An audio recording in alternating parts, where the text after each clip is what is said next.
marginalisés, précarisés, sont déterminés à ne pas lâcher et à gagner cette grève. De l'argent, il y en a chez Onella, sous-traitant de Colisée International, quatrième plus grosse entreprise de services d'aide à la personne, dont le fondateur est 500e fortune française. 150 000 € par mois dépensés pendant la grève pour les remplacer, les grévistes. Dans ce secteur médico-social dévasté par les logiques de profit, une victoire pour ces grévistes serait une victoire bien plus large. Participons à leur caisse de grève et signons largement leur pétition en ligne. Caisse de grève qui, j'imagine, est au bar, si c'est bien ça? Oui. Voilà, c'est tout. Bien, alors, comment vous dire, le sujet d'aujourd'hui, comme vous avez vu, n'est pas forcément extraordinairement très défini. Et par ailleurs, bon, je devais le faire avant avec un autre camarade qui n'a pas pu être disponible pour se rendre au... voilà, donc il y aura peut-être quelques passages qui seront un peu plus faiblards que d'autres, mais évidemment, je compte sur vous pour me le faire remarquer bien avant la fin. Enfin non, à la fin, si possible. Bon.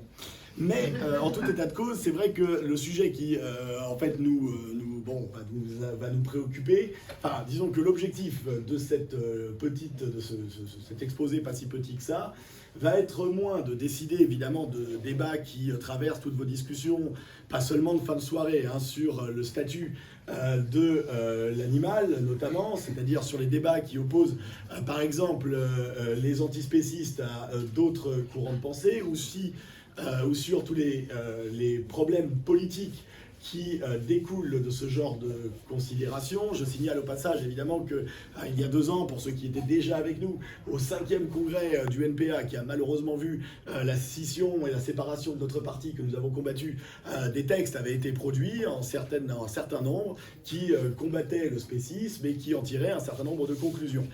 La thèse un certain nombre de thèses étaient défendues par le camarade auteur qui faisait partie de la plateforme que je n'ai pas votée, hein, la plateforme B.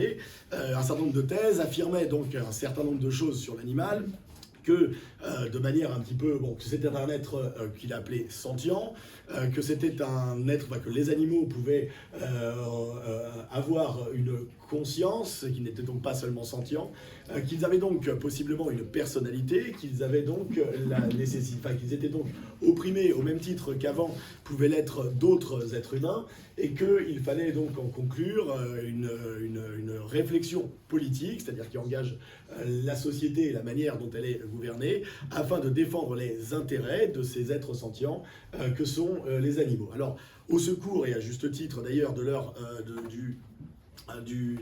argumentation, ils citaient, et c'est peut-être de là qu'on va partir, la déclaration dite déclaration de Cambridge.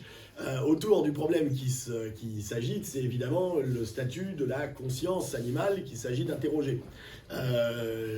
Toute une partie de l'exposé du camarade dans le texte citait donc cette déclaration de Cambridge sur la conscience, qui est donc le regroupement d'un certain nombre, de plusieurs dizaines, si je ne me trompe pas, de scientifiques, biologistes pour la plupart, éthologues, physiciens, pas de philosophes, mais c'est pas grave. Le fait est qu'ils ont donc établi cette déclaration de Cambridge sur la conscience animale, dont voici un extrait, mais en fait c'est la conclusion, hein, qui est résumée là, sur les capacités mentales de l'animal, où ils affirment donc que l'absence de néocortex chez la plupart des animaux ne semble pas empêcher un organisme d'éprouver des états affectifs. Des données convergentes indiquent que les animaux non humains possèdent des substrats neuroanatomiques, neurochimiques et neurophysiologiques, des états conscients, ainsi que la capacité de se livrer à des comportements intentionnels. Par conséquent, la force des preuves nous amène à conclure que les humains ne sont pas les seuls à posséder les substrats neurologiques de la conscience. Des animaux non humains, notamment l'ensemble des mammifères et les oiseaux, ainsi que de nombreuses autres espèces, telles que... C'est quoi le truc qui... Ah oui, pardon. Telles que les pieuvres possèdent également ces substrats neurologiques. Alors, on était en 2012 et c'est vrai que la déclaration de Cambridge a eu un certain retentissement, puisque pour la première fois une communauté scientifique prenait position sur un problème qui n'était pas que scientifique, puisque le terme de conscience, comme on va le voir, n'est pas un concept de biologie, et prenait position en affirmant, si vous regardez bien, pas grand-chose. Pour le dire autrement, il n'exclut pas la possibilité physiologique pour certaines espèces animales de posséder ce que par ailleurs on est susceptible d'appeler la conscience. Si vous regardez bien dans cette déclaration, la conscience n'est évidemment pas définie, parce qu'évidemment les biologistes sont très prudents quand il s'agit de ce type de concept, que évidemment 2000 ans d'histoire, non j'exagère, que 700 ans d'histoire de la philosophie a finalement réussi à établir et sur lequel évidemment un certain nombre de personnes sont relativement d'accord. Mais néanmoins, ils affirment donc qu'il y a possibilité physiologique de l'émergence de la conscience. Le problème, il est un peu le suivant. Vu que la conscience n'est pas un phénomène physiologique, évidemment, le fait d'acter la possibilité qu'elle existe dans une physiologie n'affirme absolument pas son existence. Pour le dire autrement, la déclaration de Cambridge, comme l'ont remarqué des cognitivistes tout à fait illustres, dont d'ailleurs je vais mettre les bouquins à table, comme il a marqué, relativement prudente et relativement mesurée, c'est-à-dire qu'elle n'affirme strictement rien.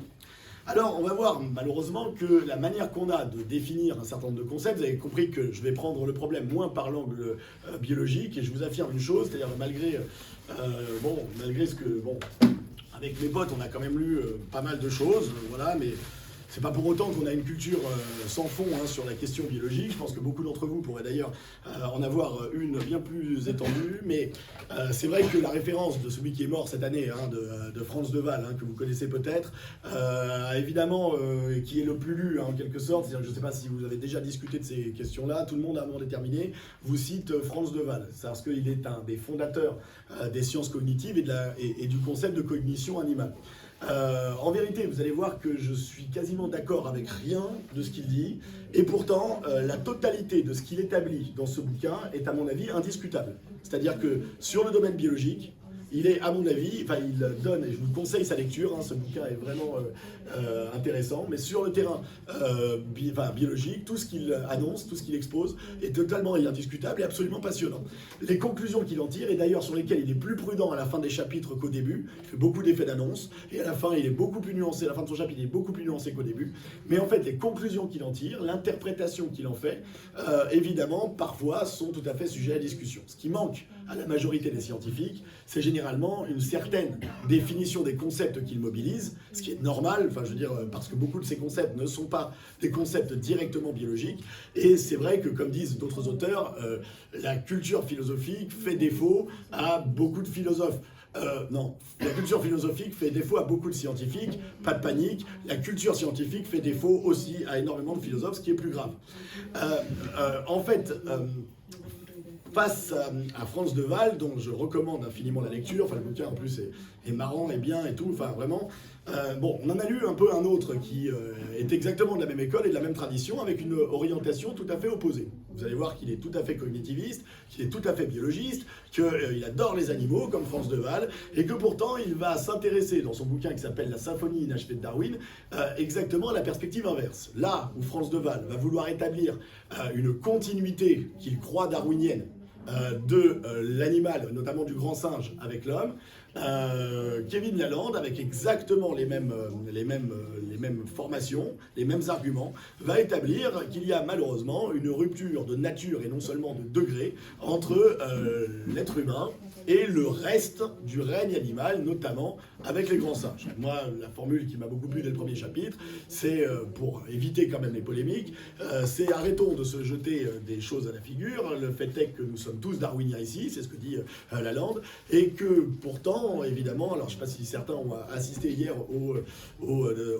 à la conférence de Christophe Darmanjat, qui expliquait évidemment à juste titre que les deux grands singes qui restent les plus proches de l'homme, c'est le bonobo et le chimpanzé. Il prend l'exemple évidemment des bonobos et des chimpanzés. Il dit, si vous mesuriez le nombre d'espèces intermédiaires entre l'homo sapiens ou ce que vous êtes et le chimpanzé qui ont disparu, vous trouveriez que le chimpanzé est un des plus éloignés des animaux que vous connaissiez de l'être humain. Ce qu'on discute ici, c'est de savoir en quelque sorte qu'est-ce que c'est un petit peu que la conscience. Vous allez voir que si vous êtes marxiste, ça va avoir une importance capitale, notamment dans le Capital. Et c'est vrai que tout en étant tout à fait obligé et même heureux d'accueillir des découvertes absolument phénoménales des 50 dernières années qu'on a fait sur le psychisme animal, vous allez voir que ce qu'on appelle la conscience animale, ou ce que précisément on va qualifier de psychisme, n'est pas tout à fait ce qu'on appelle forcément la conscience au sens humain du terme. Alors, vous allez voir que, bon, en effet, le problème est un petit peu le suivant.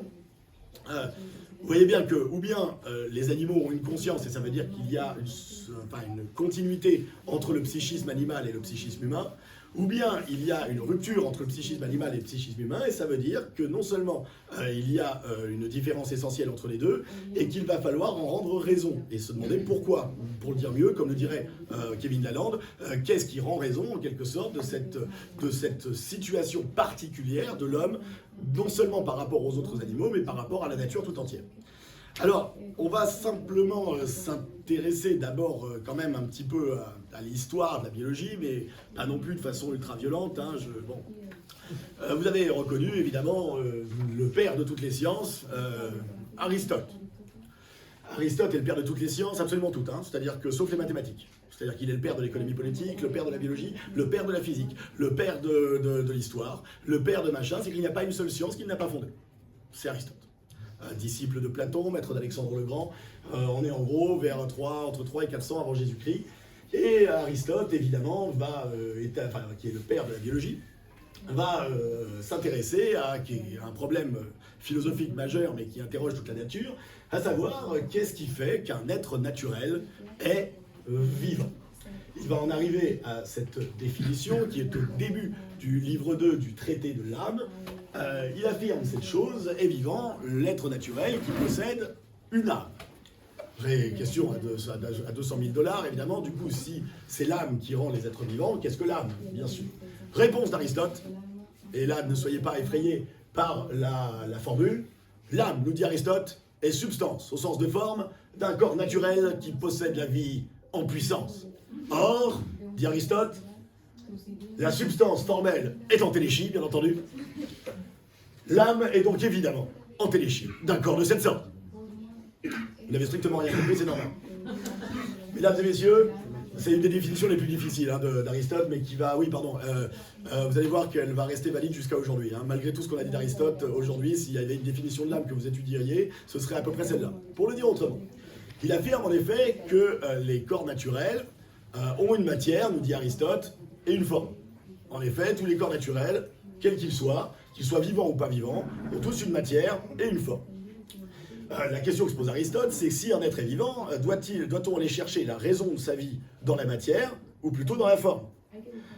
Évidemment, il voit que les pierres, par exemple, ont une matière, ont un corps, mais que pourtant ils ne sont pas vivants. Il doit donc établir que ce qui fait la différence entre une pierre et un être vivant n'est donc pas sa matière, qui est d'ailleurs composée, selon Aristote, des éléments naturels qui sont au nombre de 4. Hein. Chez Aristote, on en a un peu plus aujourd'hui, mais qui sont au nombre de 4 et qui constituent la matière. Tous, le vivant comme les pierres, sont composés fondamentalement des mêmes éléments naturels ou des mêmes éléments matériels. C'est donc bel et bien, nous dit Aristote, la forme d'un corps qui fait que ce corps est vivant ou ne l'est pas.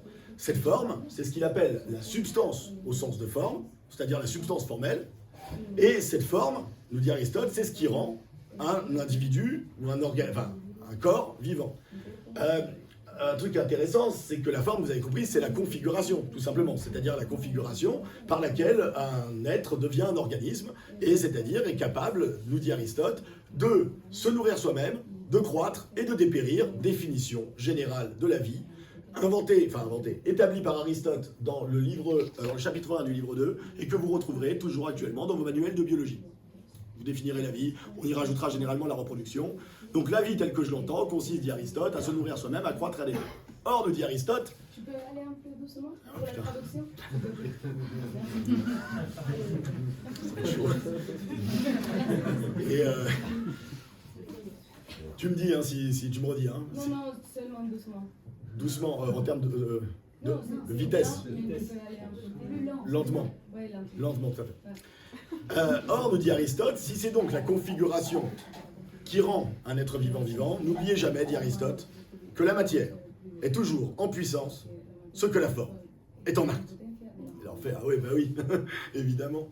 En effet, mesdames et messieurs, la matière, nous dit Aristote, c'est ce qui est par soi indéterminé. C'est ce qui n'est déterminé qu'en puissance, c'est ce qui est possiblement ceci ou cela, sans être encore ni ceci ni cela. Elle n'est donc rien de déterminé, elle peut être tous les êtres, mais elle n'est encore ni cet être-ci ni cet être-là. Au contraire, la forme, c'est ce qui rend tel être, enfin c'est ce qui rend déterminé tel être. Prenez l'exemple, nous dit Aristote, de la statue de bronze. Le bronze, c'est la matière, qui n'est encore ni une statue, ni une cuirasse, ni un canon. Pour qu'elle devienne une statue, une cuirasse ou un canon, il faut lui donner la forme artificielle, en l'occurrence, la forme artificielle de cuirasse ou de canon. La vie, donc, dit Aristote, c'est la forme du vivant, c'est donc sa configuration, c'est-à-dire la réalisation, l'actualisation de la vie dans le vivant. Ça va? C'est pas très compliqué, en fait. C'est d'ailleurs tous un peu intuitivement ce que vous auriez pu penser. C'est ça qui est bien avec Aristote. La vie, c'est simplement une configuration du corps, par le corps, ce corps est vivant. Non, pas ça. Donc, la vie telle que l'entend Aristote, grâce à cette configuration, lui permet de se nourrir. Alors, qu'est-ce que c'est que la nutrition? Ça, on le découvrira pas, mais on le formulera plus tard bien autrement. Elle consiste essentiellement à métaboliser des éléments extérieurs en vue de régénérer un organisme. Chose étonnante dans l'être naturel vivant, c'est qu'il est capable d'intérioriser de l'extérieur et de l'assimiler, c'est-à-dire de transformer de la matière extérieure en partie intégrante de son propre organisme. Le métabolisme, tel qu'on peut le définir simplement, et les physiciens m'égorgeront à la fin, ou les biologistes aussi, mais c'est en gros les échanges, enfin c'est la transmutation d'un matériau dans un autre, et les échanges d'énergie qui accompagnent cette transformation. Chose étonnante, donc, avec le vivant, il est capable de métaboliser des éléments extérieurs en vue de régénérer ce qui est donc convenu d'appeler un organisme, c'est-à-dire un système de plus en plus complexe d'organes. De fait, on définit le système simplement comme une totalité dans laquelle chaque partie est à sa place selon sa nature ou sa fonction, en fonction de la réalisation du tout. L'être vivant, nous dit Aristote, et ça on le sait d'ores et déjà, c'est-à-dire au IVe siècle avant Jésus-Christ, est donc en interaction avec son environnement. Il n'appelle pas ça environnement, il appelle ça la nature, on n'est pas encore à faire de l'environnement, mais précisément cette interaction est en fait une partie intégrante de son organisme. Pour le dire autrement, on voit déjà à l'œuvre ce que bien plus tard des crétins appelleront une relation dialectique entre le vivant et son milieu. En intériorisant de l'extérieur, le vivant se transforme, s'auto-transforme et se différencie. C'est vrai à l'échelle de l'individu, dit Aristote, et Aristote ira jusqu'à dire que c'est également vrai à l'échelle des espèces. En effet, il distingue trois manières très générales trois manières de se... Mais là, c'est vraiment compliqué. Bon, regardez juste la première ligne. Les autres, vous en foutez. Il conçoit donc trois manières ou trois types d'âmes. C'est-à-dire trois manières de métaboliser des éléments extérieurs, ou pour le dire mieux, trois rapports au monde. Trois façons de se rapporter à de l'extérieur. Il y a d'abord une fonction nutritive et végétative que tous les êtres vivants possèdent, puisque tous les êtres vivants sont capables de se nourrir soi-même, de croître et de dépérir. Ceux qui ont seulement cette fonction, c'est ce qu'on appelle les végétaux. Parmi les vivants, qui ont tous cette faculté nutritive et végétative, la faculté nutritive et végétative, dit Aristote, c'est celle que vous actualisez quand vous dormez. En vérité, c'est celle que vous actualisez quand vous êtes dans le coma. C'est l'état qu'on a gardé, le terme aristotélicien de végétatif, en fait. Végétatif veut dire que vous n'avez plus de fonction que végétative, c'est-à-dire seulement une capacité à maintenir un organisme, c'est-à-dire à faire fonctionner la fonction nutritive, en fait. Mais parmi les êtres vivants qui ont tous une fonction végétative, certains, nous dit Aristote, parmi eux, ont en plus une fonction sensitive et motrice. C'est-à-dire parmi tous les vivants, qui ont tous la faculté nutritive, certains sont capables de se mouvoir, de bouger, quoi, et de sentir. C'est ce qui va donner le fondement, qui est toujours valable aujourd'hui encore une fois. C'est pour ça que vous avez vu, j'ai décidé de prendre le contraposé du Aristote bashing. Vous avez dans toutes vos sciences, je ne sais pas si vous avez des étudiants, mais tout le monde adore bâcher Aristote. Vous allez voir que la totalité de la science est tributaire dans les formules mêmes de ce que Aristote a établi. Mais donc il s'agit bien d'êtres vivants qui ont des fonctions qu'on qualifierait aujourd'hui de psychomotrices. C'est pas de moi, c'est pas de machin, c'est d'Aristote. Ceux-là, mesdames et messieurs, ce sont les animaux. Les animaux, nous dit Aristote, ont des fonctions sensitives et motrices, ou ce qu'on appellerait aujourd'hui psychomotrices. c'est-à-dire qu'ils sont des êtres sentients. Si on doit reprendre le terme que certains ont, le néologisme que certains ont inventé, et qui n'est pas faux, c'est-à-dire que l'animal, par définition, et cela depuis Aristote, nous le savons, nous n'avons rien découvert, est un être sentant, c'est-à-dire qu'il a des capacités sensitives, il a un appareil perceptif, des organes perceptifs, qui lui permettent d'intérioriser sous la forme de ce qui peut aller jusqu'à les sentiments, sa relation à l'environnement. Il est capable de le percevoir par les organes des sens, et même pour certains de ressentir intérieurement des choses, ce qu'on appelle des affections, comme disait, ou des affects, comme disait la déclaration de Cambridge. Ça, c'est une évidence depuis le IVe siècle avant Jésus-Christ. Nous n'avons donc rien inventé en disant ça. En revanche, nous dit Aristote, certains parmi les animaux, et ceux-là sont tous des animaux, mais certains parmi les animaux ont en plus une faculté qu'il appelle intellective et discursive. Ceux-là, vous les avez reconnus, ce sont les humains. Alors, c'est sûr qu'Aristote n'en est qu'au début de la biologie, puisqu'il en est le père fondateur. On a envie de dire, super la classification des vivants, t'as 3 types, t'as les végétaux, les animaux et l'homme. Génial. Bon. Vous allez voir qu'en fait, là commence toute l'histoire de la biologie. Et les concepts posés par Aristote vont être discutés pendant 2000 ans. Le débat posé par Aristote sur la classification des vivants est soldé dans un chapitre de l'origine des espèces de Darwin, le chapitre 13 sur la généalogie du vivant. C'est le chapitre 13 de Darwin sur les grandes énigmes de la vie. Les grandes énigmes de la vie, c'est pas Darwin, bref. Dans l'origine des espèces, et non pas les grandes énigmes de la vie de Stephen Jay Gould, dans l'origine des espèces, le chapitre 13 solde 2000 ans de débat sur les critères de classification du vivant en établissant la théorie de l'évolution ou la théorie de l'évolution et de la sélection naturelle. Alors, pour ceux que ça amuse, mais c'est juste, voilà, vous pouvez vous amuser. Non, je ne vais pas le faire parce que ça prend trop de temps, mais regardez le reste du tableau qui a l'air bizarre. Bon, on s'en fout un peu, mais en fait, si vous regardez bien, vous allez découvrir que, pour des raisons qu'Aristote explique au chapitre 3 du livre 2 du traité de l'âme, la fonction végétative est en fait en puissance ce que la fonction sensitive est en acte. Et que, en vertu d'une entéléchie, Ah oui, j'ai pas dit ce que tu voulais dire entéléchie, pardon. Entéléchie, c'est l'acte. J'ai pas dit, hein? Non. Ah, le nul. L'entéléchie, terme très difficile à recaser en soirée, mais allez-y, 2 € à celui qui y arrive, à le faire à propos, vous dites pas salut entéléchie, ou va entéléchie. Non, il faut arriver à caser le terme. Mais en attendant, entéléchie signifie tout simplement actualisation ou processus d'actualisation en tant qu'il est achevé. C'est l'acte, quoi. C'est entre la puissance et l'acte, l'entéléchie est l'acte en tant qu'il est achevé. Il remarque, Aristote, que la fonction nutritive est en puissance, enfin il affirme, il ne le remarque pas, ce que la fonction sensitive est en acte. Et vu qu'il distingue une entéléchie première et une entéléchie seconde, il affirme ensuite que la fonction psychomotrice est en puissance, ce que la fonction intellective est en acte. Pour le dire autrement, il y a donc un processus de réalisation de la vie dans le vivant et de la vie dans l'ensemble des espèces.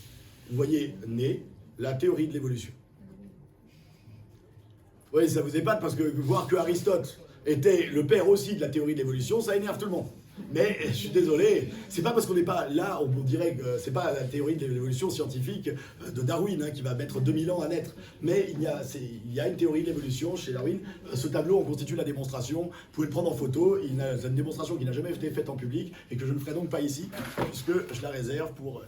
Bref, mesdames et messieurs, on peut donc affirmer sans le moindre problème, et en fait, nous, je crois qu'on ne doit pas, absolument pas le contredire, il y a bien des facultés psychomotrices de l'animal. Alors, c'est vrai que psychomotrice, dedans, il y a moteur, c'est-à-dire que ça bouge, qu'il y a donc un appareil probablement musculo-squelettique qui permet, en quelque sorte, le mouvement de l'animal, mais pire que tout, il y a ce qu'on introduit un peu abusément, c'est vrai, ok, il n'y a pas de psychisme, ok, mais il y a ce qu'on appellerait aujourd'hui exactement un psychisme.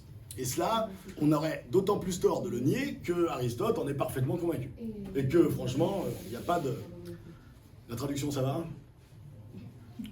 Ah, c'est pas facile. Du coup, le problème que nous avons est un peu le suivant. Si, contrairement au végétal, l'animal a un psychisme, et après on reviendra, si vous voulez, sur le végétal. Il n'y a pas de problème. Quand on aura bien objecté sur l'animal, on reviendra au végétal si vous voulez, mais pour l'instant, la thèse qui n'est pas discutée pour l'instant, ou pas sérieusement, en tout cas, j'ai rien lu, dont j'ignore la discussion sérieuse, c'est qu'il y a une différence essentielle entre le végétal et l'animal, ou pour dire mieux, que l'animal n'est pas un végétal.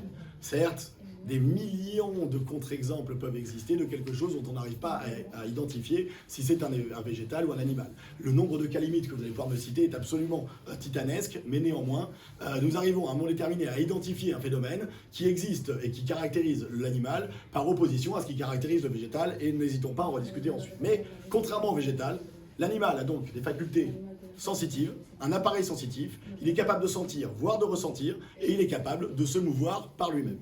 Oui, il y a des phénomènes de communication végétale qui sont exclusivement chimiques, pour le dire autrement. On pourra en discuter si vous voulez, mais en gros, le végétal est soumis à des lois biologico-chimiques, l'animal est donc soumis à des lois, ou à des logiques, ou à des règles psychomotrices. Ça fait une différence totalement essentielle que Aristote a bien raison de faire remarquer.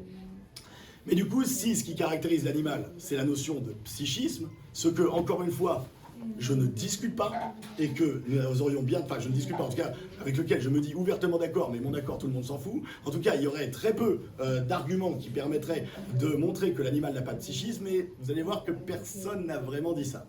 Même pas le cher Descartes, qui est l'ennemi absolu des antispécistes, et vous allez voir que le pauvre Descartes, lui aussi, a été mal compris.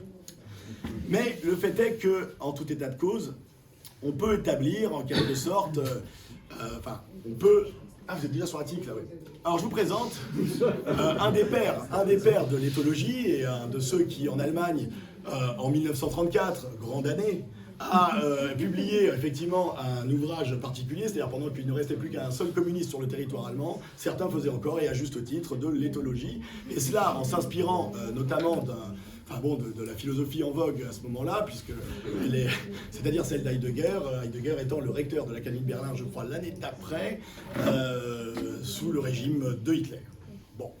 Mais en tout état de cause, ça n'empêche pas Jacob von Unskull d'écrire et de publier un ouvrage qui va faire date sur l'ouvrage, d'ailleurs, je ne l'ai pas, mais c'est Monde animal, monde humain, dans une traduction mauvaise. Mais il étudie notamment ce petit animal dont on va voir, alors vous allez dire, ouais, c'est sûr, s'il prend l'exemple d'une tique, c'est sûr qu'on va pas avoir énormément de débats sur le psychisme de l'animal, et bien je ne suis pas d'accord avec vous. La tique aussi a un psychisme. La tique aussi a son propre environnement. La tique aussi a ses propres émotions. En effet, la tique est un animal, vous voyez ce que c'est? C'est un animal qui se... Voilà, En gros, la vie de la tique a deux sens. Elle n'en a pas 5 comme vous, elle en a 2. L'odorat et le toucher. Toute sa vie, la tique monte le long de parois verticales. Elle monte, elle monte, elle monte. C'est un organisme redoutable parce que vous ne pouvez pas le noyer. C'est un organisme redoutable aussi parce qu'il peut vivre jusqu'à 18 ans sans manger. Enfin, ils ont trouvé une qui a vécu 18 ans sans bouffer. Bon. J'imagine que 8 ans devrait suffire, mais ça ne se noie pas, c'est très difficile à tuer, comme vous le savez. Mais toute sa vie, elle monte le long de parois verticales. Quand elle arrive en haut de ces parois verticales, c'est qu'elle ne peut plus monter. Elle s'arrête et elle végète. Aristote dirait qu'elle n'actualise plus que sa fonction végétative. Jusqu'à ce que un fluet d'acide butyrique vienne stimuler ses capacités olfactives. L'acide butyrique, c'est quoi? C'est l'odeur de beurre rance, ou ce qu'on appelle l'odeur de transpiration. Non, l'acide butyrique se dégage avec la transpiration, mais ça ressemble en gros à du beurre rance. Là, la tique immédiatement réagit de manière totalement automatique. Et là, elle lâche tout et elle tombe à la verticale. Ou bien, la tique est tombée sur quelque chose de chaud, et là, elle s'agrippe et elle absorbe tout le sang qu'elle peut. Ou bien, elle est tombée sur quelque chose de froid, et là, c'est pas grave. Elle remonte, elle remonte, elle remonte. C'est une vie passionnante.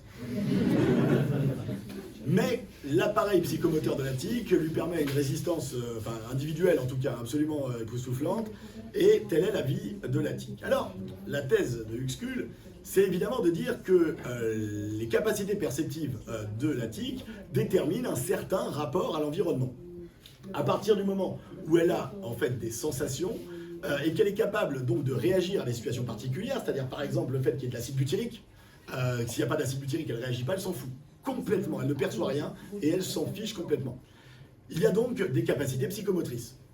Uxküll définira, évidemment, c'est un des premiers, à définir ce que les écologistes, à juste titre, appellent l'Umwelt, c'est-à-dire en allemand, tout simplement l'environnement, ou le milieu de vie de la tique, le Lebenswelt, et ça permet précisément de définir l'idée qu'une tique n'a tout simplement pas le même environnement que nous.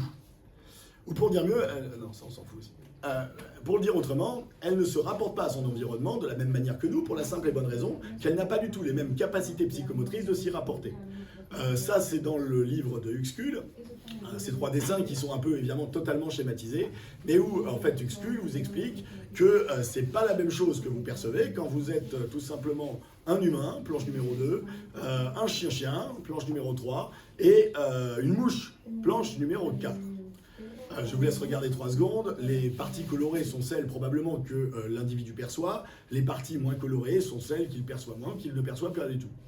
Vous regardez tout simplement la chambre de la mouche, elle ne perçoit que les lieux où il est susceptible d'avoir de la bouffe. Le chien-chien a un rapport totalement différent à son environnement et bien plus élaboré. C'est quasiment un être supérieur, un demi-dieu, le chien-chien. Lui perçoit non seulement la bouffe, mais le canapé sur lequel il va pouvoir aller se vautrer. Et c'est vrai que le chien-chien, qui comme on va le voir, est une espèce de loup pas très naturel, puisqu'il est déjà configuré dans sa relation à son environnement, qui est un environnement humain, laisse évidemment à la deuxième planche tout le soin de distinguer non seulement ce qui est susceptible de générer des sensations, mais même, comme on va le voir, ce qui est susceptible d'être considéré comme un objet. À savoir la totalité, si vous regardez bien, des éléments qui composent cette pauvre chambre. La thèse d'Uxküll, pour la simplifier à l'extrême, est en fait une thèse... je peux le faire. Ouais. Est une thèse en fait assez importante. On ne perçoit pas la même chose et on n'a pas le même environnement quand on est une mouche, quand on est un chien et quand on est une mouche, quoi, et un être humain, je veux dire. Bien. En fait, si vous regardez bien, par où je commence? C'est vrai que je ne l'ai même pas mis dans l'ordre. Les billes, j'aurais dû. Ouais, je laisse là-dessus 3 secondes. Bon. Alors évidemment, toute cette étude, hein, j'abrège, hein, parce qu'évidemment il faudrait voir ce qu'on appelle... Mais va en fait permettre à certains de... Non, on va remettre... va permettre à certains de distinguer effectivement ses capacités psychomotrices et donc de définir le psychisme. Le psychisme, en fait, c'est assez simple. C'est ce qu'on appelle, c'est un opérateur donc, qui permet de séparer l'homme de l'animal, et il désigne tout simplement le milieu intérieur de l'animal. Pour le dire autrement, de la même manière que les animaux ont un milieu extérieur, un Umwelt, de la même manière, dans leur interaction psychomotrice, ils sont susceptibles de générer une intériorité, c'est-à-dire en fait une vie intérieure dans laquelle s'enchaînent des faits psychiques ou ce qu'on appelle tout simplement des vécus. Pour le dire autrement, le psychisme atteste tout simplement de l'idée que l'animal a bien un vécu, une intériorité dans lequel se succèdent des vécus, c'est-à-dire des faits psychiques. Une sensation, une émotion, une image parfois, un souvenir, une anticipation, comme disait la déclaration de Cambridge, pas du tout, ils ont parlé d'intention, pas d'anticipation, une anticipation, sont autant de faits psychiques qui caractérisent le psychisme animal. Cette activité psychique, on le sait depuis Darwin, peut même faire l'objet d'une mesure. On peut mesurer l'activité psychique de l'animal, notamment par des études neurologiques, mais vous voyez bien qu'entre le chien-chien et la tique, il y a quand même des différences énormes. Parce que je suis là. Oui. Bon. Pardon, excusez-moi. Ce psychisme, donc, et j'aurais dû faire le schéma, pourrait se comparer à ce qu'on appellerait une conscience immédiate. Le terme ne me dérange pas. Je vous jure, je suis prêt, ici et solennellement, à reconnaître que les animaux ont bien une conscience, à condition, comme vous allez le voir, qu'on attribue immédiatement le terme immédiat à côté. Qu'est-ce que ça veut dire immédiat? Ça veut dire non réfléchi. Oh oui, mais les animaux, ils réfléchissent. C'est vrai, peut-être, on va voir. Mais en attendant, dire conscience immédiate pose un problème. C'est pour ça que personne ne reprend ce terme, sauf moi. C'est que si c'est une conscience immédiate, ça veut dire que c'est une conscience non réfléchie.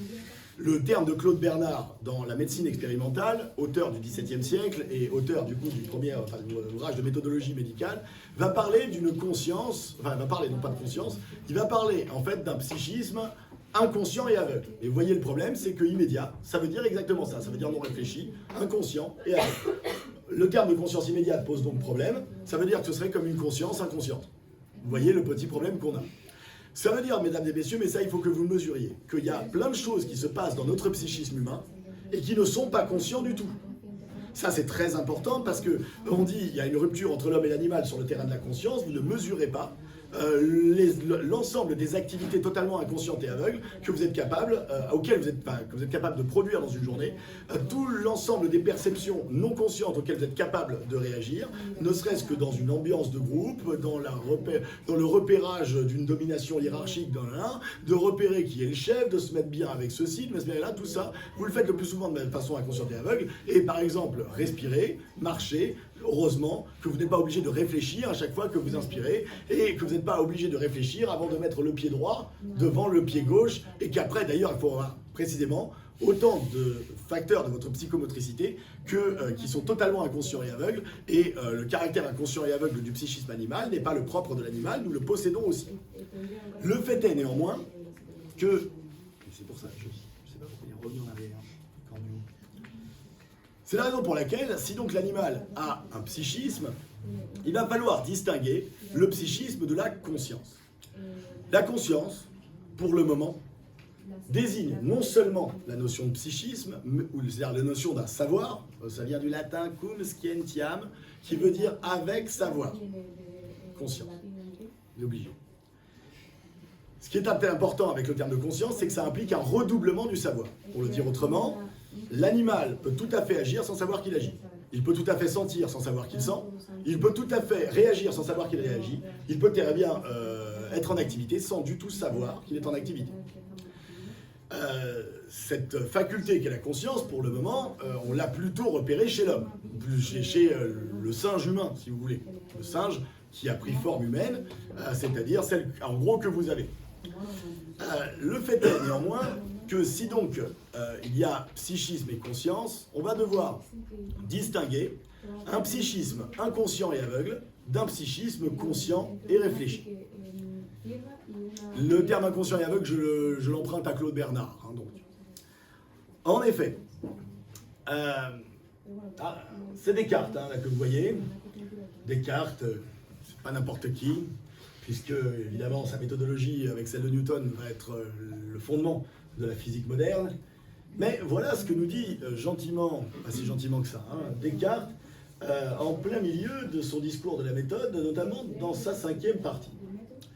Il affirme cette chose étrange, que c'est une chose fort remarquable, que bien qu'il y ait plusieurs animaux qui témoignent plus d'industrie que nous en quelques-unes de leurs actions, on voit toutefois que les mêmes n'en témoignent point du tout en beaucoup d'autres. De façon que ce qu'ils font de mieux que nous ne nous prouve pas qu'ils ont de l'esprit, car à ce compte, ils en auraient plus qu'aucun de nous et feraient mieux en toute autre chose. Mais plutôt qu'ils n'en ont point, et que c'est la nature qui agit en eux selon la disposition de leurs organes. Ainsi, on voit qu'une horloge qui n'est point composée que de roues et de ressorts peut compter les heures et mesurer le temps plus justement que nous, avec toute notre prudence. C'est du français du XVIIe, c'est pour ça que plus personne ne parle comme ça. Mais le terme industrie, évidemment, attire notre attention et désigne évidemment quelque chose que peut-être que ça peut signifier, l'industrie, selon vous. Quand on dit de quelqu'un qu'il est industrieux, généralement, c'est qu'on dit qu'il est doué, qu'il est intelligent, les amis. Ce cher Descartes qu'on accuse de tout vient d'attribuer l'intelligence à l'animal. Il ne fait aucun doute, nous dit Descartes, que l'animal est intelligent, et même nous dit Descartes, plus que nous, en un certain nombre de leurs actions. Mais le fait qu'il soit intelligent ne nous prouve pas qu'il pense. Oui, mais alors, quelle est la différence entre la pensée et l'intelligence? Eh bien, c'est ce que vous avez... Non, je rigole. C'est ce que vous avez vu tout à l'heure quand j'ai tout... voilà. Intelligent, par exemple, je ne suis pas des masses. Les capacités psychomotrices sont minables. C'est-à-dire que je suis rentré, j'avais pas fait l'ordinateur, j'ai renversé mon Orangina qui est toujours sur la table, après j'ai trébuché sur le truc, tout ça, en n'ayant absolument aucun contrôle de mes facultés psychomotrices. Comme je dis, ah mais non, mais je suis pas, voilà, l'intelligence c'est pas mon truc, je suis pas très intelligent, c'est comme c'est mon père, c'est pas grave. Le fond de l'affaire, par contre, c'est qu'évidemment, comme beaucoup de jeunes gens, vous n'avez pas toujours, je suis pas jeune, hein, je parle de jeunes gens qui, on leur dit vous n'êtes pas intelligent. Mais la plupart du temps, c'est justement nous dire Descartes parce qu'ils pensent trop. C'est ce que font les jeunes quand ils font n'importe quoi, c'est qu'ils pensent trop. Alors, en effet, Descartes, là donc, vient d'attribuer l'intelligence à l'animal, le méchant Descartes, fondateur du spécisme, qui compare les animaux à des machines pour des raisons que vous allez très vite voir.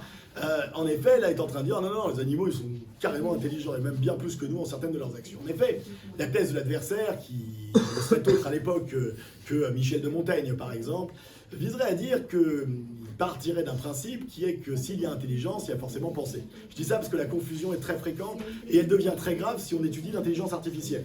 En effet, notre problème est le suivant avec l'intelligence artificielle, on serait tout à fait d'accord pour attribuer l'intelligence à une machine. La pensée à une machine, vous allez voir que pour les raisons que Descartes va donner, c'est beaucoup plus compliqué. En effet, si l'intelligence implique la pensée, alors les animaux sont intelligents et donc les animaux pensent. La réponse de Descartes à cette thèse est sans appel. En effet, les animaux sont intelligents et ils le concèdent. Et même, dit-il, plus intelligents que nous en un certain nombre de leurs actions, mais toujours des actions spécifiques. En effet, pour prendre l'exemple le plus stupide, mais qu'on va quand même enrichir de vrais exemples éthologiques, hein, ne vous inquiétez pas, le fait est que le chien-chien, pour aller chercher la babale, est bien plus intelligent que le premier d'entre vous. Pour le dire très simplement, je prends n'importe lequel d'entre vous, on va dehors, je prends une babale et je fais « Hey, ça va être horrible, vous allez me regarder d'abord de façon vraiment bizarre, vous allez regarder la fameuse babale, vous allez me regarder moi, je ferai. Et je vous jure qu'on va mettre 2 heures à la retrouver, parce que vous êtes nuls pour retrouver les babales. Le chien-chien, lui, prenez le chien-chien, et là, le chien-chien est déjà comme un dingue. On lui présente la babale, il l'aperçoit, il est comme ça. Vous la jetez même pas, il est déjà sur sa trajectoire. Et en 2 secondes, elle revient ici, la babale. Une intelligence fulgurante, mais malheureusement sur des domaines très spécifiques. C'est la thèse, évidemment, de Descartes et cette notion d'intelligence est importante, puisque c'est, et je suis désolé, celle qui recouvre tout simplement la notion de cognition. C'est-à-dire que nous sommes tous d'accord, depuis Descartes, pour dire qu'il y a bien une cognition animale, à condition qu'on fasse reconnaître à Descartes que la condition telle que Franz de Waal l'a définie, telle qu'elle est redéfinie telle que quelqu'un comme Kevin Lalande est capable de la définir, correspond exactement à ce que Descartes appelle l'intelligence. Seulement, évidemment, vous avez compris, il y a 2 types d'intelligence. Une intelligence que, en empruntant Claude Bernard, on peut appeler inconsciente et aveugle, et qui est, nous dit Descartes, le résultat d'une programmation. En effet, dit-il, c'est pour ça que je l'ai mis en gras, c'est pas lui qui le met en gras. Hein. En effet, c'est la nature, nous dit Descartes, qui agit dans les animaux selon la disposition de leurs organes. Définition de l'instinct. Ah oui, pardon. Attends, on va y revenir. Voilà. Et c'est ce qui va alimenter, donc, ça, pardon. Ouais. C'est ça que tu veux ? Ouais. Définition de ce que Darwin, au chapitre 7 de l'origine des espèces, appellera l'instinct, mais que les sciences cognitives ont énormément de mal à utiliser comme concept pour des raisons que je vais expliquer. Mais en effet, Descartes affirme que les animaux sont bien intelligents et même plus intelligents que nous. Mais leur intelligence a pour origine une programmation. Pour le dire autrement, ce ne sont pas eux qui agissent. C'est la nature qui agit en eux selon la disposition de leurs organes. Cette nature qui agit, c'est précisément ce qu'on va appeler l'instinct. L'intelligence n'implique donc pas la pensée, puisqu'elle est le résultat d'une programmation. Les animaux sont donc des êtres naturellement programmés. Ils ne pensent donc point. Et c'est là qu'il va nous falloir distinguer 2 types d'intelligence. L'intelligence, vous avez compris, c'est la capacité à percevoir des éléments extérieurs et à transcrire ces perceptions en action. C'est en général ce qu'on appelle la faculté à communiquer les choses et à les comprendre. Plus quelque chose même est communicant et comprend des informations et les restitue en action, plus on peut dire qu'il est intelligent. C'est pour ça que, évidemment, aucun problème pour dire que mon ordinateur est bien plus intelligent que moi, il est capable de faire des centaines de milliers d'opérations que je suis totalement incapable d'effectuer, et c'est la raison pour laquelle je l'ai acheté. Mais le fait est que cette intelligence inconsciente et aveugle, ou bien est le résultat d'une programmation naturelle, qu'on appellera plus tard instinct, et alors cette chose est un animal, ou bien, en effet, est le résultat d'une programmation qui est artificielle, et alors nous avons affaire non pas à un animal, mais à une machine. Pour le dire autrement, mon ordinateur est d'une intelligence redoutable, mais avec mes excuses, personne ne dirait que l'ordinateur pense, et pour une bonne raison, c'est que mon ordinateur, pour le moment, oui, ChatGPT, tout ça, c'est vrai, pour le moment, a une difficulté extrême à se retourner par lui-même contre la programmation ou à faire des choses qui ne sont pas incluses dans sa programmation. Pour le dire autrement, tout ce que peut faire un ordinateur pour l'instant est déjà possible de par sa programmation. C'est pas dire qu'il n'est pas capable de faire des choses qu'on n'avait pas prévues, mais par contre, ça veut dire que rien de ce qu'il fait ne peut contrevenir à sa programmation initiale. C'est ça que nous dit Descartes, qui s'en fout complètement des ordinateurs, puisqu'il prend pour exemple une horloge. Une horloge est capable de nous donner l'heure bien mieux que toi. Et c'est la raison pour laquelle on l'a achetée. Seulement, et c'est tout le problème, cette intelligence est redoutable. Elle est supérieure à la nôtre. Mais elle est seulement spécialisée. Vous avez donc compris la thèse, je suis en train de soutenir que les animaux sont plus intelligents que nous. En effet, si c'est une intelligence consciente et réfléchie, cette intelligence est polyvalente, elle est donc nulle. Pour le dire autrement, vous êtes très intelligent sur plein de trucs. Enfin non, vous êtes intelligent sur plein de trucs, mais justement, étant totalement polyvalent, vous ne pouvez pas être très intelligent sur tout. C'est normal. À moins que vous fassiez abstraction d'un certain nombre de choses, que vous occupiez plus d'un certain type d'environnement, et que là, vous puissiez vous focaliser, comme le ferait une machine, sur des choses spécifiques, ce qui risque d'augmenter votre intelligence sur des choses spécifiques, en vous laissant totalement stupide sur d'autres. On est donc obligé de définir la cognition à la lumière de cette intelligence, puisque précisément, c'est exactement la même définition, et je suis désolé, j'étais épaté moi-même. Il y a donc bel et bien une cognition animale, c'est une capacité à communiquer, à comprendre, à restituer des informations, à percevoir des informations, à les restituer sur la mode d'une action. Alors, évidemment, là je vous présente donc Franz de Waal et Kevin Laland. Alors non, simplement, Franz de Waal donc, est mort en mars, mais pourquoi je vous les présente? Je les ai déjà présentés. Bien, alors cette intelligence, on va pouvoir la mesurer. Cette intelligence, on va pouvoir la mesurer, et certains l'ont évidemment mesurée. Je prends le cas le cas extrêmement connu, que vous connaissez peut-être, de Hans le Malin. Hans le Malin est un cheval. Je suis très touché par les chevaux parce que j'adore les chevaux. En grande partie parce que c'est un animal énorme et qui se croit proie. Il croit qu'il est très petit. Il vous voit à peu près 3 fois plus gros que ce que vous êtes. Et il a très peur de vous alors qu'il pourrait vous défoncer. Complètement. Je trouve donc que c'est un animal immense, très beau et d'une rare modestie.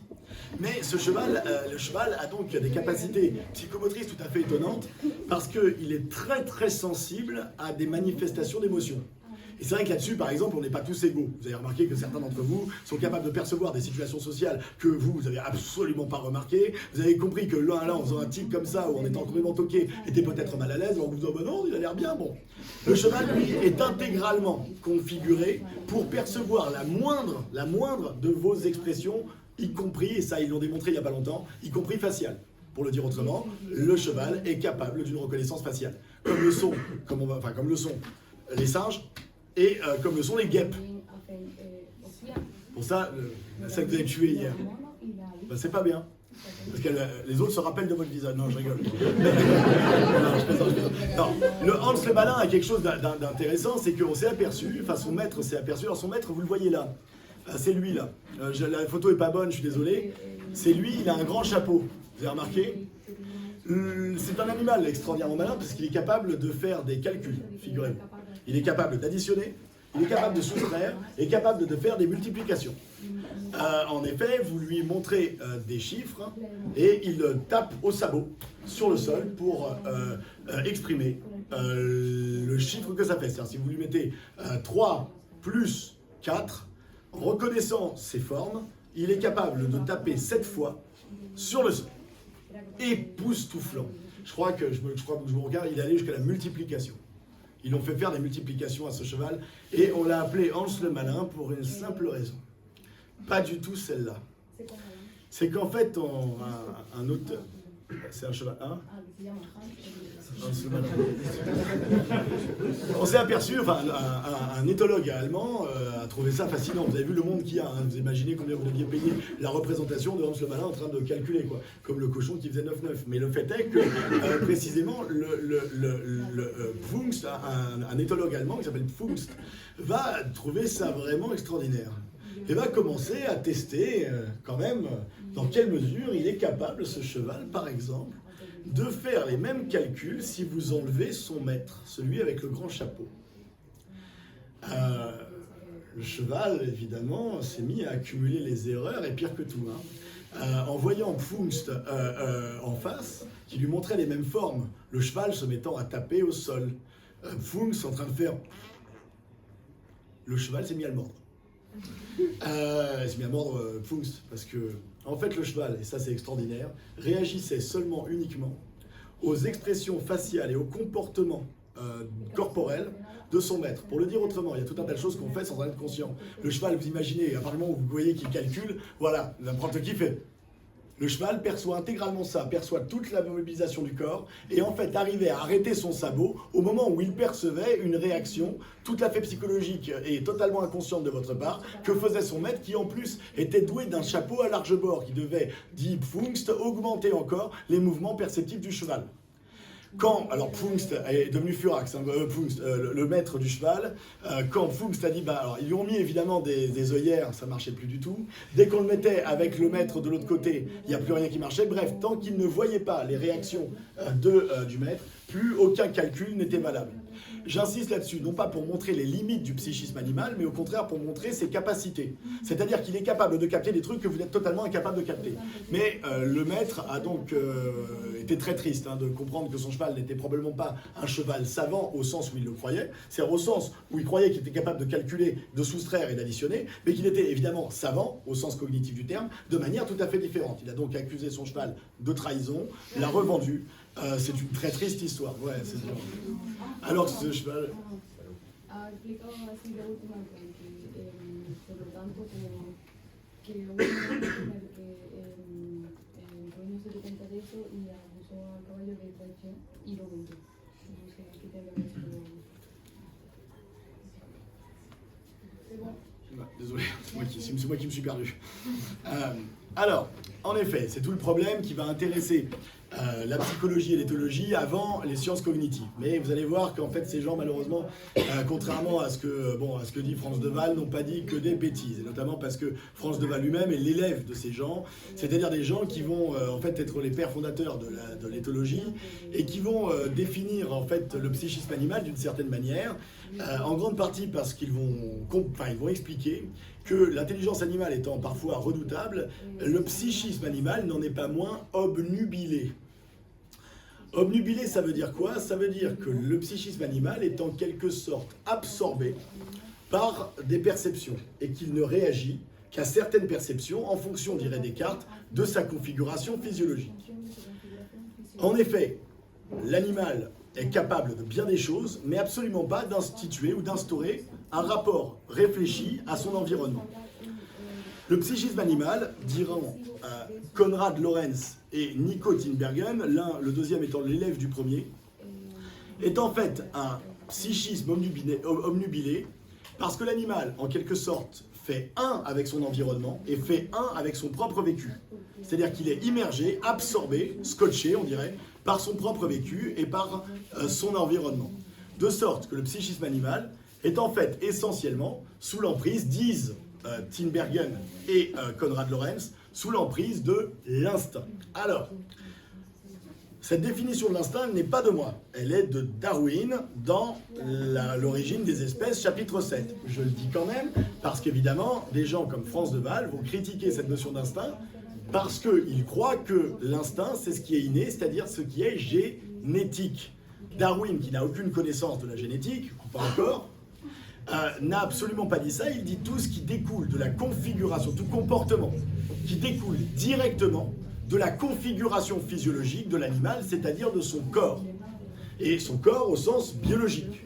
il n'y a absolument pas de problème de génétique, mais à partir du moment où quelque chose découle directement de la configuration physiologique d'un être vivant, on peut appeler ça, dit Darwin, l'instinct. La thèse de Konrad Lorenz et de Tinbergen, comme elles vont être restituées dans le texte, désolé si vous avez mal au cœur, vous me dites, mais dans le texte de Micheli, c'est que le monde perceptuel de l'animal est en continuel changement et dépend en fait de l'activité instinctive mise en jeu. Lorsque le signal apparaît, c'est ce qu'il faut repenser avec le cheval Hans. Hans avait des centaines de signaux que vous ne captez pas du tout. Lorsque le signal apparaît dans le champ vital, où toutes les conditions internes et externes sont réunies, nous dit, là c'est Micheli qui restitue, la réaction posturale ou comportementale est rigoureusement déclenchée. Or, tout se passe apparemment, comme si le signal perçu par l'animal donc était un stimulus isolé de l'ensemble du champ perceptif, comme si l'animal, tout en étant sensoriellement capable de percevoir d'autres éléments du milieu ambiant, et donc à contexte certain, négligeait ces données tout autant perceptibles pour réagir seulement uniquement aveuglément à un stimulus précis, à un détail de son environnement. En fait, alors est-ce que je me jette là-dedans? Ouais, la thèse...